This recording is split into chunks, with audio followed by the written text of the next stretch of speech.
"It's all nonsense," said Jack Barnes. "Of course people have died in the house. People die in every house. As for the noises, wind in the chimney and rats in the wainscot are very convincing to a nervous man. Give me another cup of tea, Meagle." "Lester and White are first," said Meagle, who was presiding at the tea-table of the Three Feathers Inn. "You've had to." Lester and White finished their cups with irritating slowness, pausing between sips to sniff the aroma and to discover the sex and dates of arrival of the strangers which floated in some numbers in the beverage. Mr. Meagle served them to the brim, and then, turning to the grimly expectant Mr. Barnes, blandly requested him to ring for hot water. "We'll try and keep your nerves in their present healthy condition," he remarked. "For my part, I have a sort of half and half belief in the supernatural." "All sensible people have," said Lester. "An aunt of mine saw a ghost once." White nodded. "I had an uncle that saw one," he said. "It always is somebody else that sees them," said Barnes. "Well, there is the house," said Meagle. "A large house at an absurdly low rent, and nobody will take it. It has taken toll of at least one life of every family that has lived there, however short the time, and since it has stood empty, caretaker after caretaker has died. The last caretaker died 15 years ago." "Exactly," said Barnes. "Long enough ago for legends to accumulate." "I'll bet you a sovereign you won't spend the night there alone, for all your talk," said White suddenly. "And I," said Lester. "No," said Barnes slowly. "I don't believe in ghosts, nor in any supernatural things whatever. All the same, I admit that I should not care to pass a night there alone." "But why not?" inquired White. "Wind in the chimney," said Meagle with a grin. "Rats in the wainscot," chimed in Lester. "As you like," said Barnes, colouring. "Suppose we all go," said Meagle. "Start after supper and get there about 11? We have been walking for 10 days now without an adventure, except Barnes' discovery that ditch water smells longest. It will be a novelty, at any rate, and if we break the spell by all surviving, the grateful owner ought to come down handsome." "Let's see what the landlord has to say about it first," said Lester. "There is no fun in passing a night in an ordinary empty house. Let us make sure that it is haunted." He rang the bell, and, sending for the landlord, appealed to him in the name of our common humanity not to let them waste the night watching in a house in which spectres and hobgoblins had no part. The reply was more than reassuring, and the landlord, after describing with considerable art the exact appearance of a head which had been seen hanging out of a window in the moonlight, wound up with a polite but urgent request that they would settle his bill before they went. "It's all very well for you young gentlemen to have your fun," he said indulgently, "but supposing as how you are all found dead in the morning, what about me? It ain't called the toll house for nothing, you know." "Who died there last?" inquired Barnes, with an air of polite derision. "A tramp," was the reply. "He went there for the sake of half a crown, and they found him next morning, hanging from the balusters, dead." "Suicide," said Barnes. "Unsound mind." The landlord nodded.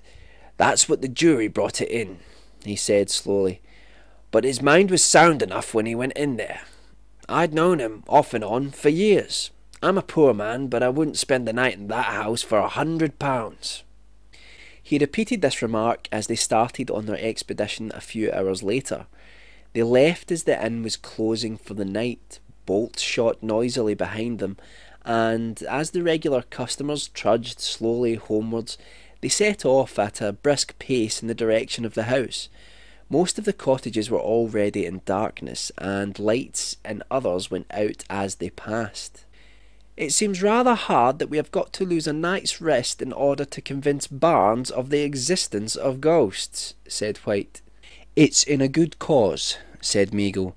"A most worthy object, and something seems to tell me that we shall succeed. You didn't forget the candles, Lester?"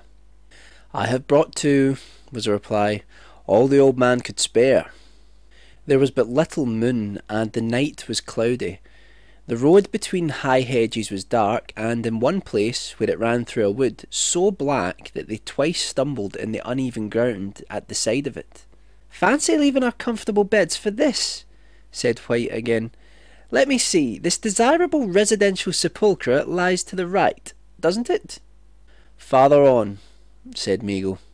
They walked on for some time in silence, broken only by White's tribute to the softness, the cleanliness, and the comfort of the bed which was receding further and further into the distance. Under Meagle's guidance they turned off at last to the right, and, after a walk of a quarter of a mile, saw the gates of the house before them.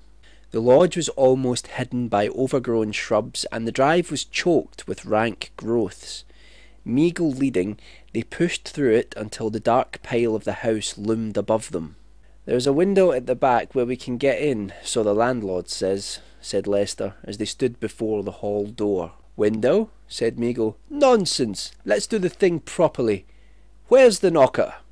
He felt for it in the darkness, and gave a thundering rat-tat-tat at the door. "Don't play the fool," said Barnes crossly. "Ghastly's servants are all asleep," said Meagle gravely, "but I'll wake them up before I've done with them. It's scandalous keeping us out here in the dark." He plied the knocker again, and the noise volleyed in the emptiness beyond. Then, with a sudden exclamation, he put out his hands and stumbled forward. "Why, it was open all the time," he said, with an odd catch in his voice. "Come on." "I don't believe it was open," said Lester, hanging back. "Somebody is playing us a trick." "Nonsense," said Meagle sharply. "Give me a candle." "Thanks. Who's got a match?" Barnes produced a box and struck one, and Meagle, shielding the candle with his hand, led the way forward to the foot of the stairs. "Shut the door, somebody," he said. "There's too much draught." "It is shut," said White, glancing behind him. Meagle fingered his chin. "Who shut it?" he inquired, looking from one to the other. "Who came in last?" "I did," said Lester, "but I don't remember shutting it. Perhaps I did, though." Meagle, about to speak, thought better of it, and, still carefully guarding the flame, began to explore the house, with the others close behind. Shadows danced on the walls, and lurked in the corners as they proceeded. At the end of the passage they found a second staircase, and, ascending it slowly, gained the first floor. "Careful," said Meagle, as they gained the landing. He held the candle forward, and showed where the balusters had broken away. Then he peered curiously into the void beneath.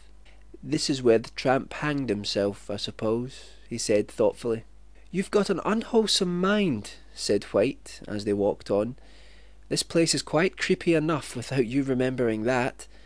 Now, let's find a comfortable room and have a little nip of whisky apiece and a pipe. How will this do?" He opened a door at the end of the passage and revealed a small, square room. Meagle led the way with the candle, and, first melting a drop or two of tallow, stuck it on the mantelpiece. The others seated themselves on the floor and watched pleasantly as White drew from his pocket a small bottle of whisky and a tin cup. "I've forgotten the water," he exclaimed. "I'll soon get some," said Meagle. He tugged violently at the bell handle, and the rusty jangling of a bell sounded from a distant kitchen. He rang again. "Don't play the fool," said Barnes roughly. Meagle laughed. "I only wanted to convince you," he said kindly. "There ought to be at any rate one ghost in the servants' hall." Barnes held up his hand for silence. "Yes," said Meagle with a grin at the other two. "Is somebody coming?" "Suppose we drop this game and go back," said Barnes suddenly. I don't believe in spirits, but nerves are outside anybody's command. You may laugh as you like, but it really seemed to me that I heard a door open below and steps on the stairs." His voice was drowned in a roar of laughter. "He is coming round," said Meagle with a smirk. "By the time I have done with him, he will be a confirmed believer. Well, who will go and get some water? Will you, Barnes?" "No," was the reply. "If there is any, it might not be safe to drink after all these years," said Lester. "We must do without it." Meagle nodded, and taking a seat on the floor held out his hand for the cup.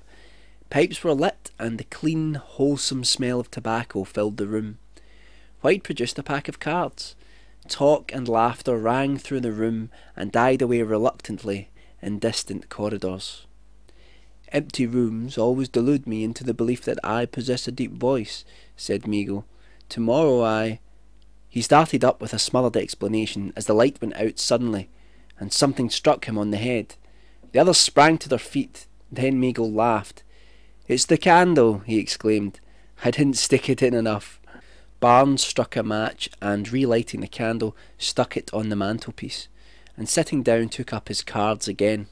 "What was I going to say?" said Meagle. "Oh, I know. Tomorrow I—" "Listen," said White, laying his hand on the other's sleeve. "Upon my word, I really thought I heard a laugh." "Look here," said Barnes. "What do you say to going back? I've had enough of this. I keep fancying that I hear things too, sounds of something moving about in the passage outside. I know it's only fancy, but it's uncomfortable." "You go if you want to," said Meagle, "and we will play dummy, or you might ask the tramp to take your hand for you as you go downstairs." Barnes shivered and exclaimed angrily. He got up and, walking to the half-closed door, listened. "Go outside," said Meagle, winking at the other two. "I'll dare you to go down to the hall door and back by yourself." Barnes came back and, bending forward, lit his pipe at the candle. "I am nervous but rational," he said, blowing out a thin cloud of smoke. "My nerves tell me that there is something prowling up and down the long passage outside. My reason tells me that this is all nonsense. Where are my cards?"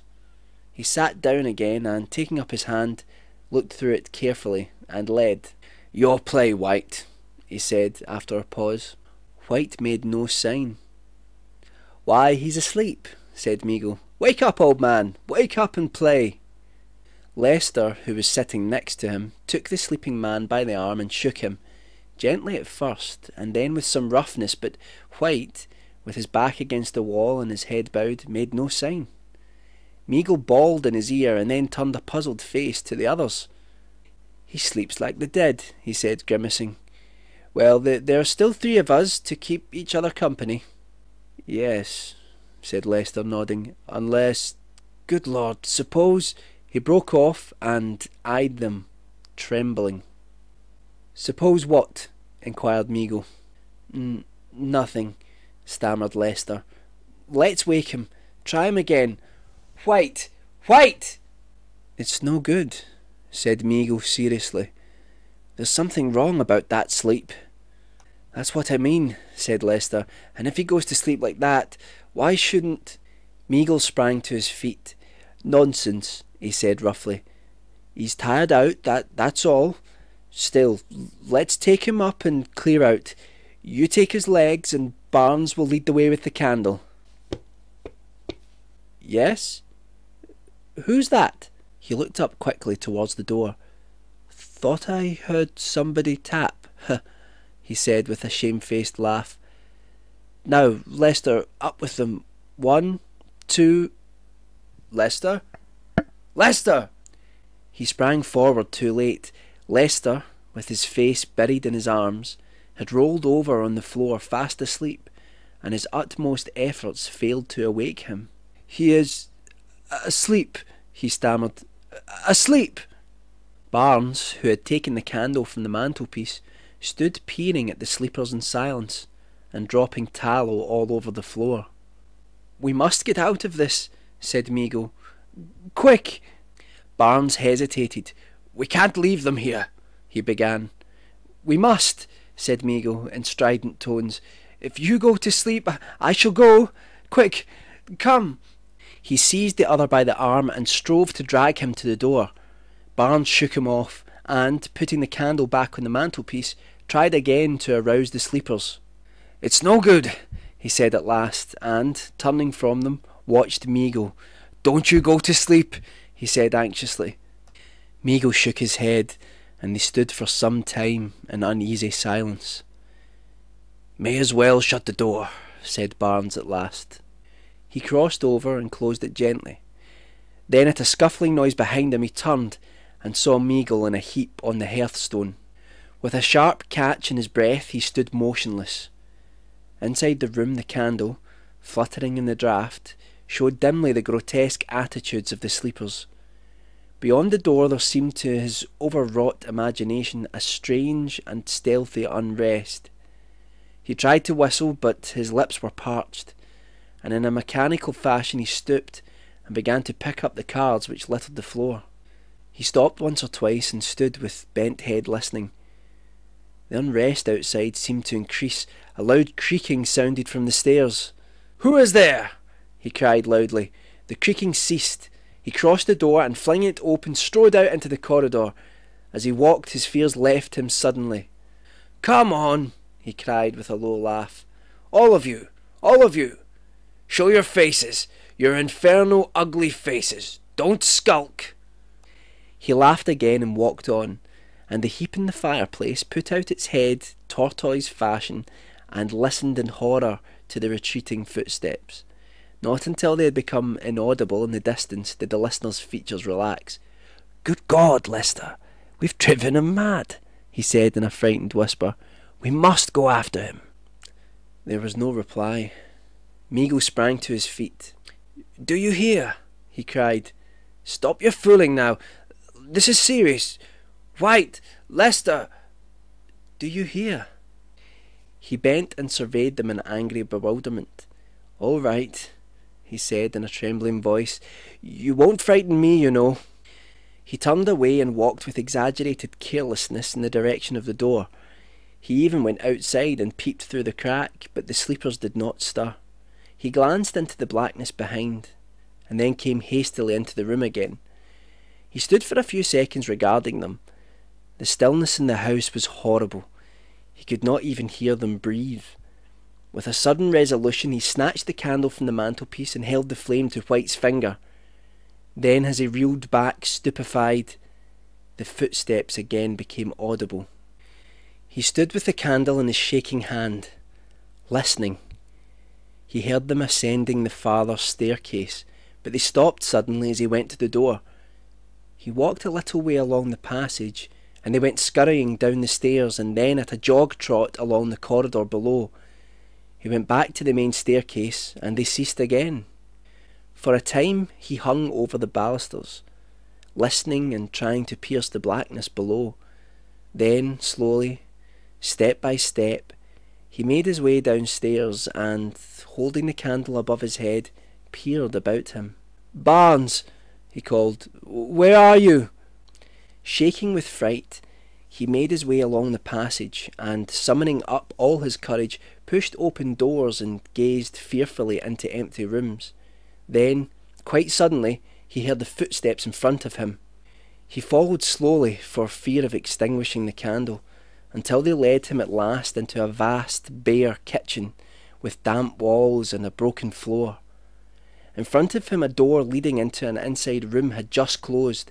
He ran towards it and flung it open, and a cold air blew out the candle. He stood aghast. "Barnes!" he cried again. "Don't be afraid. It is I, Meagle." There was no answer. He stood gazing into the darkness, and all the time the idea of something close at hand watching was upon him. Then suddenly the steps broke out overhead again. He drew back hastily, and passing through the kitchen, groped his way along the narrow passages. He could now see better in the darkness, and finding himself at last at the foot of the staircase, he began to ascend it noiselessly. He reached the landing just in time to see a figure disappear round the angle of a wall. Still careful to make no noise, he followed the sound of the steps until they led him to the top floor, and he cornered the chase at the end of a short passage. "Barnes!" he whispered. "Barnes!" Something stirred in the darkness. A small circular window at the end of the passage just softened the blackness and revealed the dim outlines of a motionless figure. Meagle, in place of advancing, stood almost as still as a sudden, horrible doubt took possession of him. With his eyes fixed on the shape in front, he fell back slowly, and, as it advanced upon him, burst into a terrible cry. "Barnes! For God's sake! Is it you?" The echoes of his voice left the air quivering, but the figure before him paid no heed. For a moment he tried to brace his courage up to endure its approach. Then, with a smothered cry, he turned and fled. The passages wound like a maze, and he threaded them blindly in a vain search for the stairs. If he could get down and open the hall door! He caught his breath in a sob. The steps had begun again. At a lumbering trot they clattered up and down the bare passages, in and out, up and down, as though in search of him. He stood appalled, and then, as they drew near, entered a small room and stood behind the door as they rushed by. He came out and ran swiftly and noiselessly in the other direction, and in a moment the steps were after him. He found the long corridor and raced along at top speed. The stairs, he knew, were at the end, and with the steps close behind he descended them in blind haste. The steps gained on him, and he shrank to the side to let them pass, still continuing his headlong flight. Then suddenly he seemed to slip off the earth into space. Lester awoke in the morning to find the sunshine streaming into the room, and White sitting up and regarding with some perplexity a badly blistered finger. "Where are the others?" inquired Lester. "Gone, I suppose," said White. "We must have been asleep." Lester arose and, stretching his stiffened limbs, dusted his clothes with his hands and went out into the corridor. White followed. At the noise of their approach, a figure which had been lying asleep at the other end sat up and revealed the face of Barnes. "Why, I've been asleep," he said in surprise. "I don't remember coming here. How did I get here?" "Nice place to come for a nap," said Lester severely, as he pointed to the gap in the balusters. "Look there! Another yard, and where would you have been?" He walked carelessly to the edge and looked over. In response to his startled cry, the others drew near, and all three stood staring at the dead man below.